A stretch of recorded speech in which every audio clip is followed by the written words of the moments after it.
Anyone else has a question? Sure, I just want to follow up with the answer. I think since you mentioned about your family from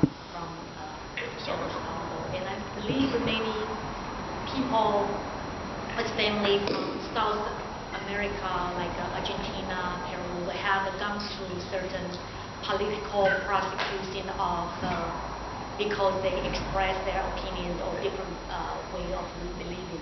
And just because some, I should say, some political leaders pledged in their talk, their support of the U.S. policy doesn't mean their practice is following the universal rights of human rights and democracy or free press, supporting freedom of speech. And I think that's very important. That's why I think I'm also an American. And I think the taxpayers' money we pay some for the government, like State Department operation, they should be able to observe certain practice.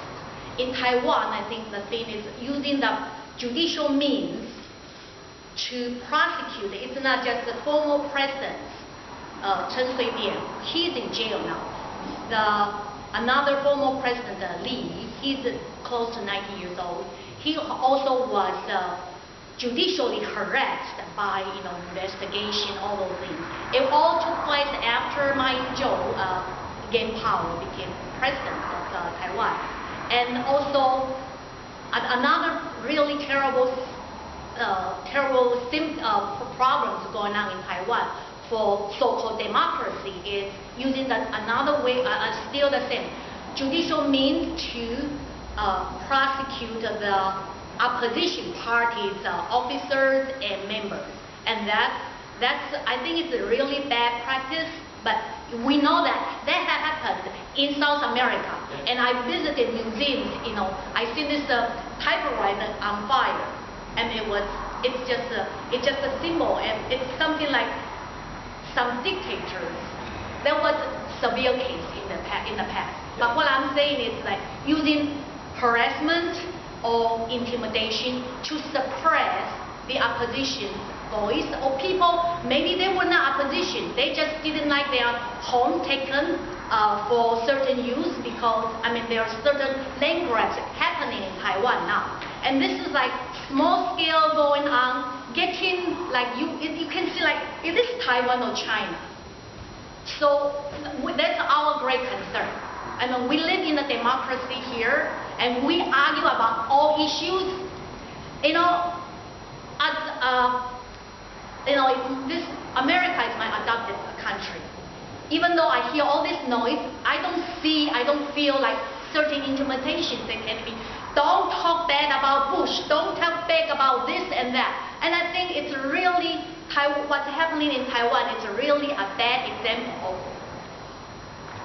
so-called democracy. Taiwan's democracy is new and young, but it's very bad. And I hope the influence of China cannot be outweighing the world, the Western world, more advanced democracy. Thanks. Thank you for sharing. Well, I want to summarize what lady said. Yes. 3 violations. Number 1, abusing their power. Number 2 is called inconsistency of the policy. They do have a law there. However, anybody who is in their party, KMT party, if they violate a law like the corrupt recently, there's 3 senior officers that was steal the money from the government that was indicted by the jury. Is all Ma Ying-jeou's the best right hand. They all in the jail, but nothing happened. So it's called inconsistency of the policy. The third thing is called retaliation. Retaliation means they don't like Taiwanese to be a president. Once Taiwanese be a president, like Chen Shui-bian, he's in the jail. Like former President Leandro, he was harassed by any chance that he might be in the jail because of that. Okay, and this gentleman saying about Chen Shui-bian was in the jail. I think they put the Taiwanese president in the jail is very symbolized meaning in that. The Taiwanese president can be in the jail means that any Taiwanese, the 23 millions of Taiwanese can be in the jail in any time, as long as they want to do anything. So it's only step on the Taiwanese that try to suppress the culture of Taiwan and try to be stop or don't want to be ban the people there to be independent or to be form their own state. And they wish someday they can be unified with China, which is this guy Ma Ying-jeou. He is a Chinese. He's not a Taiwanese. Okay, and then the people in Singapore, you ask me, are you a Chinese of Singapore? He said, I'm a Singapore, although I speak Mandarin. And most of Chinese said, oh, you guys speak Mandarin, so you're Chinese. No. Like I asked some British people asking that, you speak English? Are you English people? Are you American belong to British? Or Australia speak English? Are they belong to the United States? No, it's totally different country. However, what I want to re-emphasize is the ear treatment of Chen Shui-bian is a human right violation, and it's a civil right violation, and it's also a racialism violation. Thank you.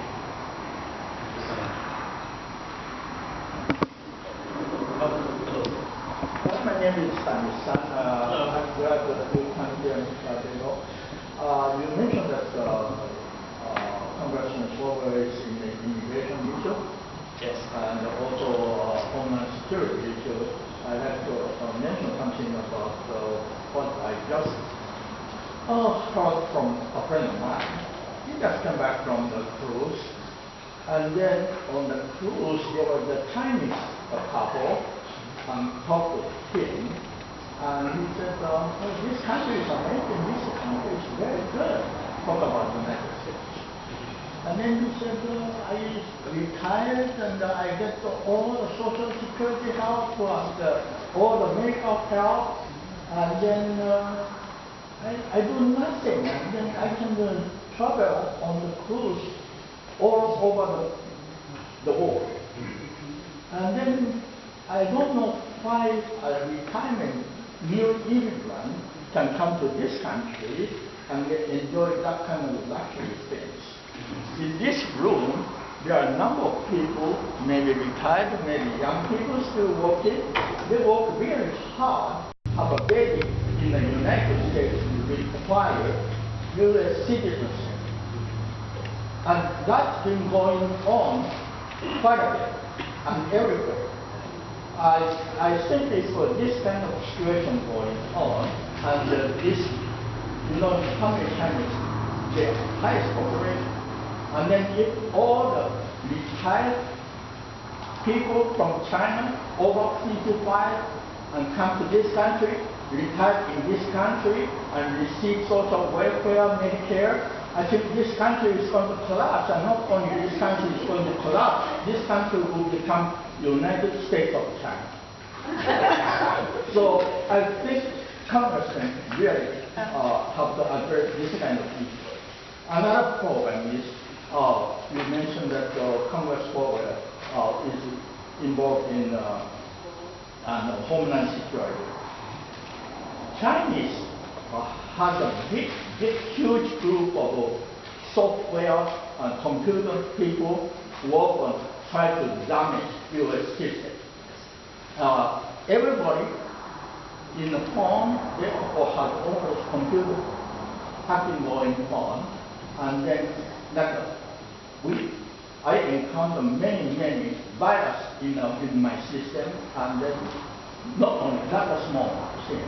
If the U.S. entire defense system has been hacked and has been damaged by China, I think U.S. will be in big trouble. Thank you. Thank you so much. I know that the Pentagon actually gets 10,000 hits a day from other countries trying to hack into our system. So, there is legislation that's being drafted in regarding to hacking into our technology, and that's something that we're obviously going to look into and it's actually going to be a very big issue as we start to become more computerized, and that we already are on a very large level, very large scale, and that's something that we definitely need to address. I think for the time schedule, we have to cut off here, and we really appreciate Mr. Arteaga give us this wonderful knowledge and answer all our questions. Those who are interested to follow dialogue with Mr. Arteaga, we can move over to the refreshment, and then let's give him a thank for.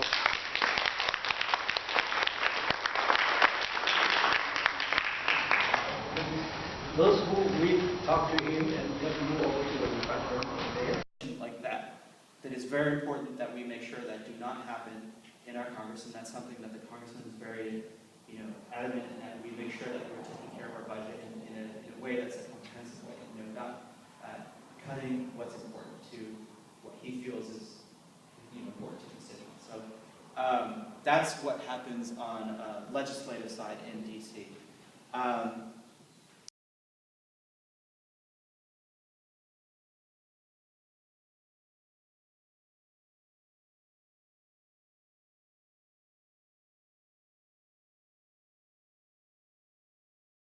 Since you work closely with my dad, because would you say that, like maybe as you share with you, like in general, like when an aspiring politician, actually I'm not sure what his background was before he got elected. I mean, what was it for? You said Dublin Council? Dublin City Council. Okay. Has he shared with you whether now he's in Congress, and aspiring politicians, people who go into the field, but they feel like, okay, they have certain ideals that, and like visions or beliefs in justice that they want to go into Congress or whatever organization to change it, and especially like for the institution like Congress, right? That whether he's finding a lot of, even though it's early his term, but he's finding that frustrations and about difficulties in trying to make certain things move, right? Because there's lots of voices, right? I mean, he's just one representative among what, like 458? Yes. Is that the total number of congressmen right now? I don't know. Congress 435, I think. 435. Yeah. Right. And every jurisdiction has their own interests and needs, right? And granted, overall, it has to do with being a democracy. Most people probably want things that are to be better for themselves, right? But oftentimes, when you want things to be just better for yourself, it actually can make things worse for other people, right? And so, if you're finding arguing yourself, that is very difficult to try to accomplish something that may be good, but then you need to have this balance. Yes. I think that we can just see with Congress's that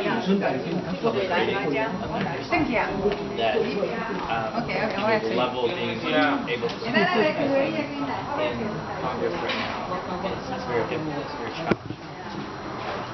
They're obviously in the House, it's being run by conservatives because that's the majority. And so it is definitely a challenge to be able to address certain issues.